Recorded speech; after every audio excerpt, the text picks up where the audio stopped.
রবীন্দ্র নজরুল জয়ন্তী উপলক্ষে আগরতলা পোলস্টার ক্লাবে এক বর্ষে আঁকো প্রতিযোগিতার আয়োজন করা হয় শনিবার।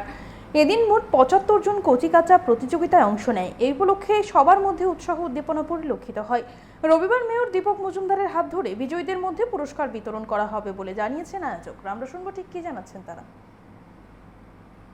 আমরা পোস্টার ক্লাবের পক্ষ থেকে আজকে রবীন্দ্র জন্মজয়ন্তীকে কেন্দ্র করে এই বর্ষা আঁকো প্রতিযোগিতার আয়োজন করেছি। যদিও আমাদের এই অনুষ্ঠানটা আরও আগেই হওয়ার কথা ছিল, কিন্তু ঝড় বৃষ্টির কারণে আমরা এই অনুষ্ঠানটা পিছিয়ে দিতে বাধ্য হয়েছি। আজকে আমরা এখানে 3টি বিভাগে এই বর্ষা আঁকো প্রতিযোগিতার আয়োজন করেছি।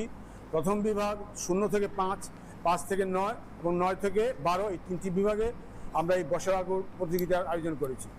আমরা এই বর্ষা আঁকো প্রতিযোগিতা কেন্দ্র করে ভালো সাড়া পেয়েছি। প্রচুর বাচ্চারা এখানে অংশগ্রহণ করেছে। আমাদের কালকে এই পুরস্কার বিতরণ অনুষ্ঠান আমরা আয়োজন করেছি সন্ধ্যা 6টায়।